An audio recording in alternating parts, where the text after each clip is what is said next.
नरेश मीणा को या तो भजनलाल सलाखों के पीछे डाल दो, नहीं तो नरेश मीणा तुम्हें चैन की नींद नहीं सोने देगा। 2.5 साल नरेश मीणा जिंदा रहा, नरेश मीणा सड़कों पर रहेगा, नरेश मीणा सड़कों पर रहेगा। नरेश मीणा 2.5 साल तक तुम्हारी नींदें हराम कर देगा, सरकार की नींदें हराम कर देगा, सरकार को घुटनों पे ला देगा। नरेश मीणा के रहते हुए किसी दलित आदिवासी पर इस राजस्थान में अत्याचार अब नरेश मीणा सहन नहीं करेगा। नरेश मीणा दोबारा भजनलाल तेरे दरवाजे पे आएगा। मुस्लिम समुदाय के व्यक्ति को 50-50 लाख रुपए दिए थे, उसी तरह से ये जो पिपलोदी स्कूल हादसे में जो बच्चे मरे हैं, जो 4 बच्चे भील समाज के हैं, 2 बच्चे एससी समाज के, 1 बच्चा लोधा समाज का है, इन 7 बच्चों को भी सरकार 50-50 लाख का मुआवजा दे। लेकिन मैं 15 दिन तक अनशन पे रहा, उसके बावजूद भी सरकार ने किसी तरह की संवेदनाएं व्यक्त नहीं की।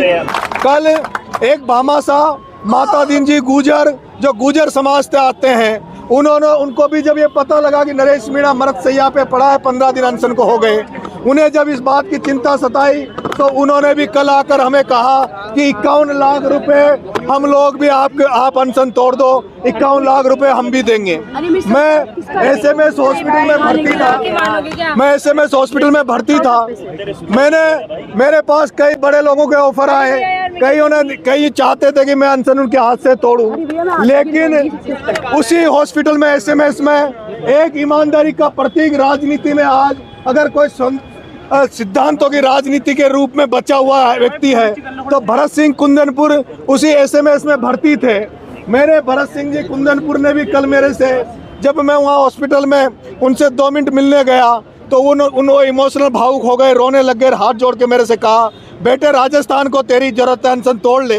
तब मैंने उनसे आश्वस्त कर दिया था कि हुक्म मैं कल अनशन तोड़ दूंगा। और आज मेरे आदरणीय राजेंद्र जी गुडा साहब, जो पहले दिन से झालावाड़ से जब से मूवमेंट चला तब से हमारे साथ खड़े थे, वो जो पीड़ित परिजन है उनको लेकर, और जो माता दीन जी गुजर साहब जिन्होंने 51 लाख की मदद करी है उनको लेकर, और भरत सिंह जी कुंदनपुर साहब के नेतृत्व में हमने वहाँ जूस पिया है। और सांकेतिक रूप से इस जनता जनार्दन ने जो मेरे पे भरोसा करती है, विश्वास करती है, बिना बुलाए जब सब जगह ये इस लड़ाई को लड़ने के लिए तैयार रहती है।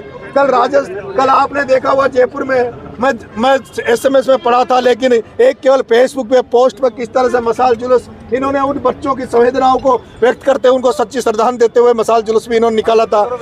लेकिन नरेश मीणा अब गांधी बनकर नहीं, अब नरेश मीणा दोबारा भगत सिंह बन के आएगा। नरेश मीणा लाखों लोग लेके आएगा, और जो अधूरा न्याय अभी समझौता का बचा हुआ है, अधूरा जो न्याय समझौता के साथ हुआ है, उस अधूरे न्याय को पूरा करवाने के लिए नरेश मीणा आएगा। नरेश मीणा जो इन पीड़ित परिवारों को अभी भी अधूरा न्याय बचा हुआ है, उन न्याय दिलाने दोबारा नरेश मीणा भगत सिंह की सेना को लेकर भजनलाल के दरवाजे पर आएगा।